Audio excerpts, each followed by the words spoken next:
Hey, what's up? What's up? Joe in Vegas back with another review. Does it get bigger than the Rolling Stones? I don't think so. There's three bands in my mind: Beatles, Rolling Stones, Zeppelin.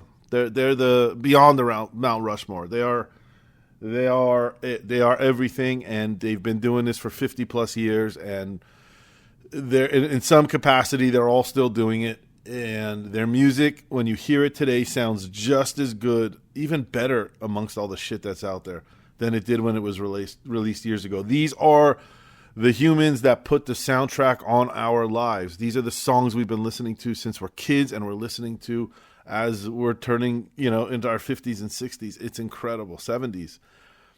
They're older than us, but god damn, it's incredible to watch Mick Jagger on stage still. I don't know exactly how old he is.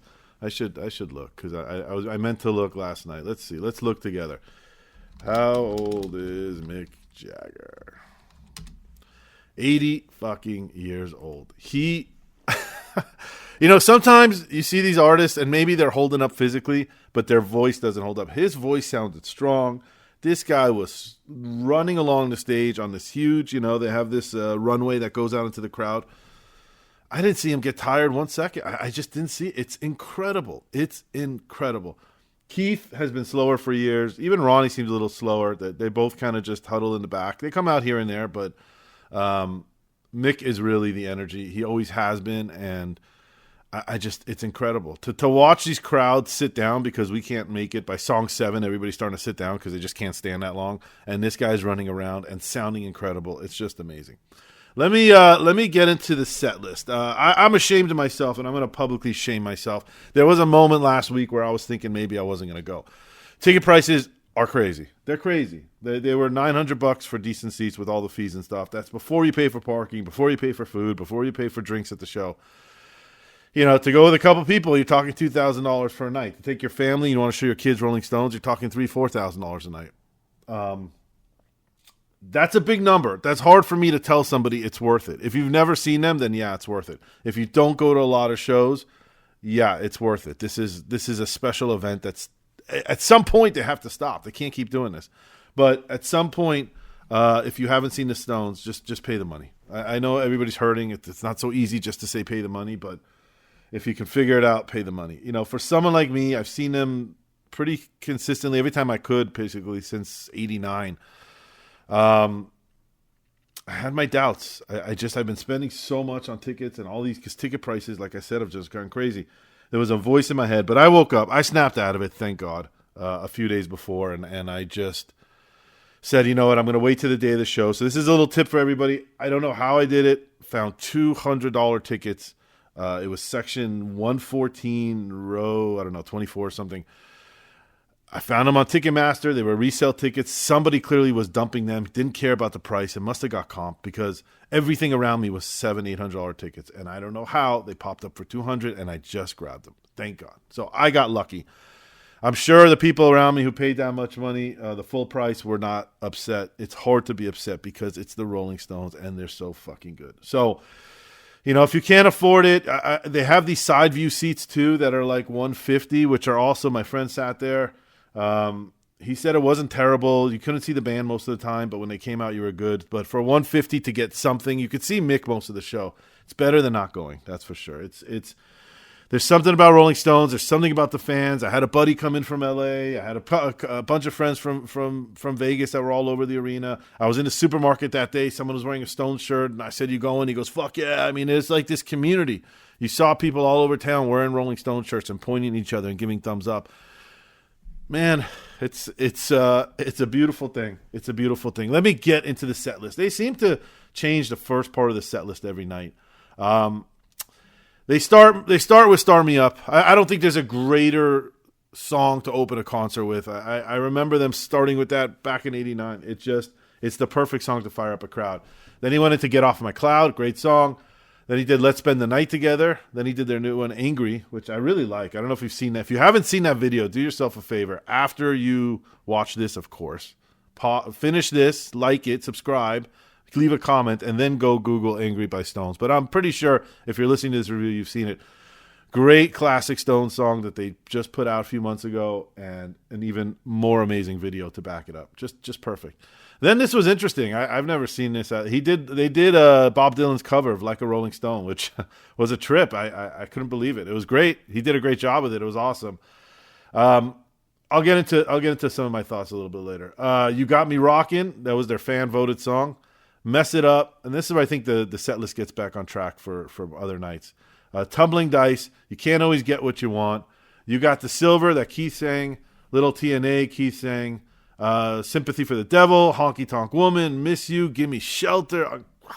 It just starts. It's like those, like Rocky, when you're in the corner and it's just bailing on you. It was just one song after the next, boom, boom, boom, and you're just like leaning on the rope saying, give me more, because it's just incredible. I mean, "Sympathy for the Devil" is so good.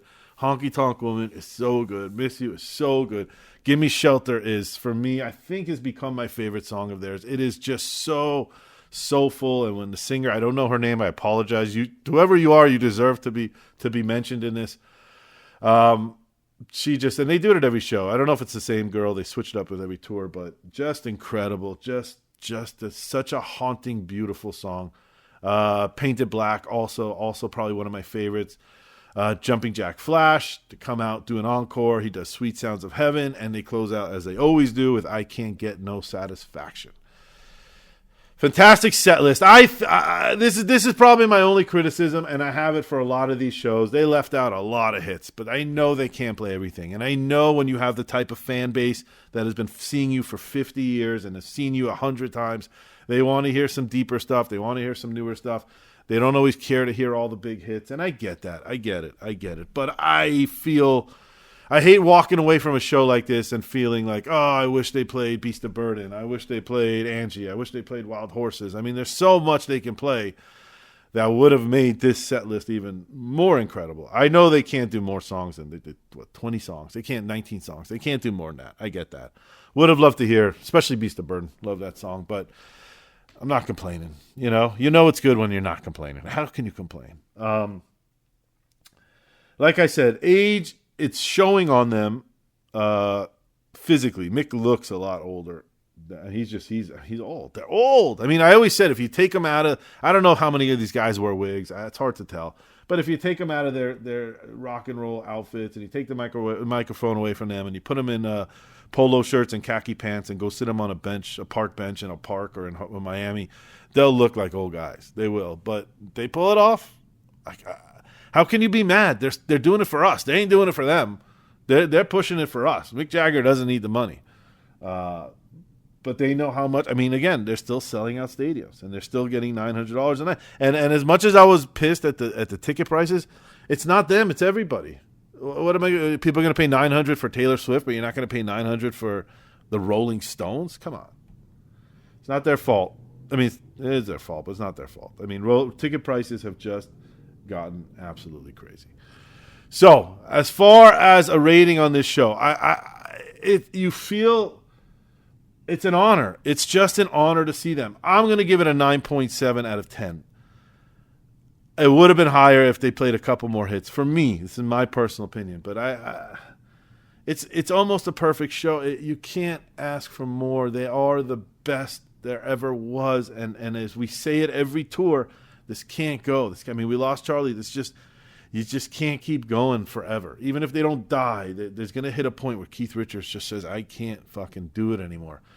So I think they're just starting their tour. I think this was the 4th or 5th day. Go see them. They're coming to your town. Go see them. Go. If you've never seen them, fucking go. If you've seen them twice, go fucking see them for a third time. Pay the money. Life is short. Push yourself. It's hard. It's a hard night. We're getting older, Anyway, that's pretty much it. I'm trying to think if I'm forgetting anything as far as, tickets, the set list we went through. That's pretty much it. I really love them. I really, really love them. We all really, really love them. They are just special. They are special, and the fact that it's 2024 and you can still go see the Rolling Stones live is the most incredible thing we have in this fucked up world with all this shit going on. The fact that you can go tonight and buy yourself a ticket to see Rolling Stones, and if you got to travel one city over, then travel one city over. There's very, very little big pleasures left in life. This is one of them. I really appreciate you listening. Subscribe, comment if you were there. Let me know what you thought, and I will see you at the next show. There's a lot of stuff coming up next week. We got 2 Pearl Jam shows, which I am over my head fucking excited for, and then Dead and Company at the Sphere, which is, I think, Friday night. Lots of good stuff coming. I can't wait to share it with you. Thanks for listening. I'll see you at the next show. Bye-bye.